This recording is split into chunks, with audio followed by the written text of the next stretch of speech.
aprobado, creo que es la tercera vez ya, auxilios para casi toda la población.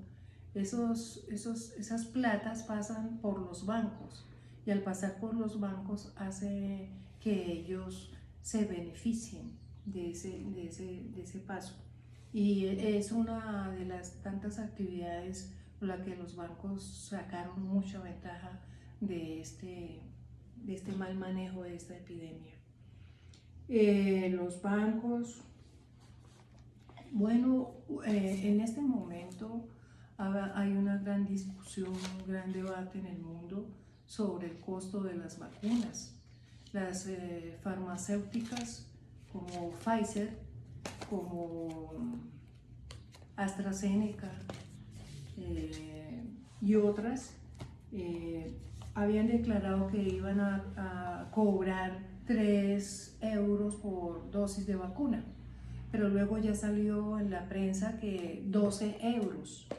Lo último que vi es que el costo de la dosis estaba en 20 euros. Y como esa información, en acuerdo mutuo entre las farmacéuticas y los gobiernos, han declarado que esa información es privada, que no es de interés a la opinión pública. Es una cosa totalmente absurda la que ellos han tomado esa decisión. ¿Por qué? Porque los convenios son terriblemente leoninos, son desventajosos para los países. Por ejemplo, el hecho de que las farmacéuticas obliguen a los gobiernos y encuentren gobiernos tan arrodillados como el de nosotros, de aceptar que los efectos secundarios de las vacunas deben ser asumidos por los gobiernos, más no por las farmacéuticas. Y ahora mismo acaba de haber un terrible escándalo en el mundo porque más de 15 países europeos descontinuaron la vacunación con la AstraZeneca. ¿Por qué? Porque unos científicos de Dinamarca dicen que sí, efectivamente, esa vacuna está produciendo trombo. Al producirse un trombo en cualquier punto del cuerpo, pues es una amenaza a la vida, es una amenaza muy rápida para la vida de cualquier ser humano. Es totalmente absurdo que se hayan hecho esa serie de contratos.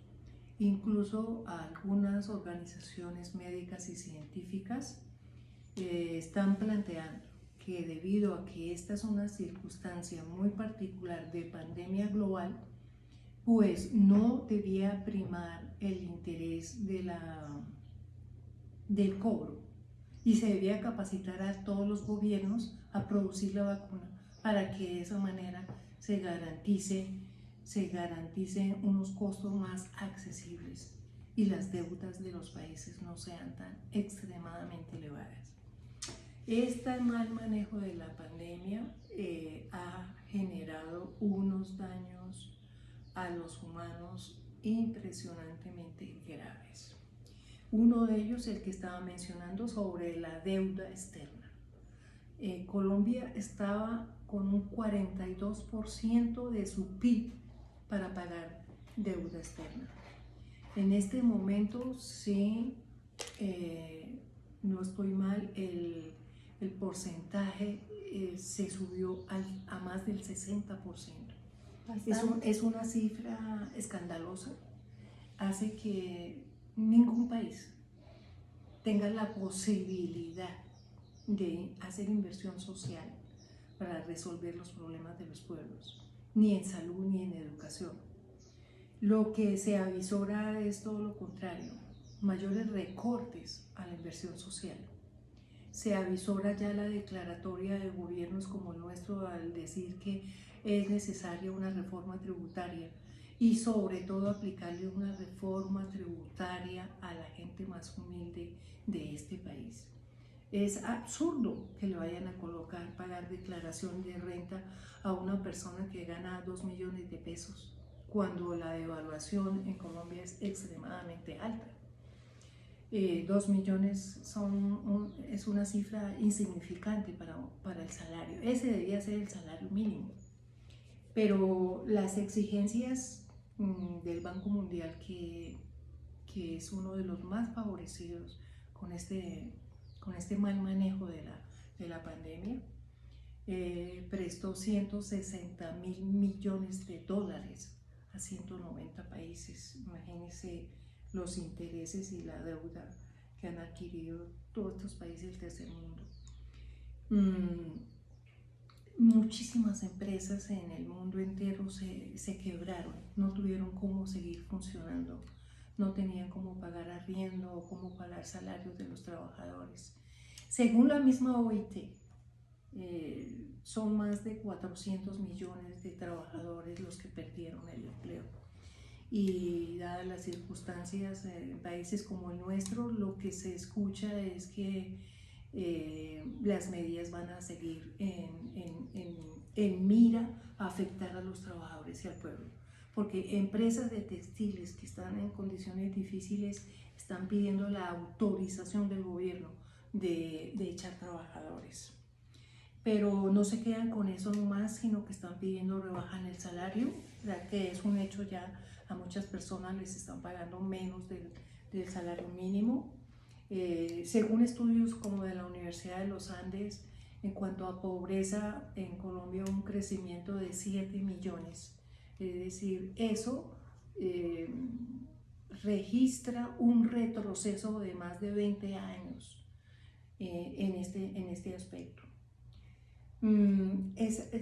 Son cosas tan inauditas que los auxilios aprobados por el gobierno hayan ido a beneficiar a los más ricos de Colombia, cómo dejan exentas a multinacionales como Cerrejón o a otras, o cómo dejan exentos a bancos poderosos, a terratenientes que se quedaron con los préstamos que el gobierno autorizó, porque para medianos y pequeños eran inalcanzables esos préstamos.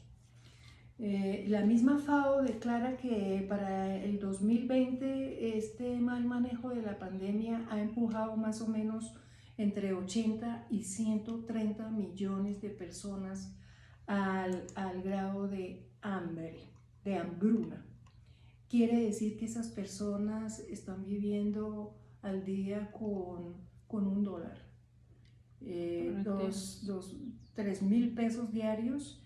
Esto obviamente tiene que generar unas consecuencias sumamente dañinas a la población en general, y muchísima hambre y muchísima violencia. Estas son, digamos así, abuelo de pájaro, las principales ideas planteadas en el documento que publicamos en el Leonardo da Vinci, llamado ¿Qué hay detrás de la pandemia? Hay que combatir las verdaderas causas de los virus, que estamos invitándolos a todos ustedes a que lo compartan, a que lo lean a profundidad, a que lo expliquen y a que difundan, a que nos ayuden en esta tarea de esclarecer o de plantear al menos una opinión diferente que contribuya al debate sobre esta circunstancia. Muchísimas gracias, muy amables. Gracias a usted, Concha, por aceptarnos nuestra invitación, por acompañarnos el día de hoy y felicitarla por los 20 años en el medio. Muchísimas gracias. Okay.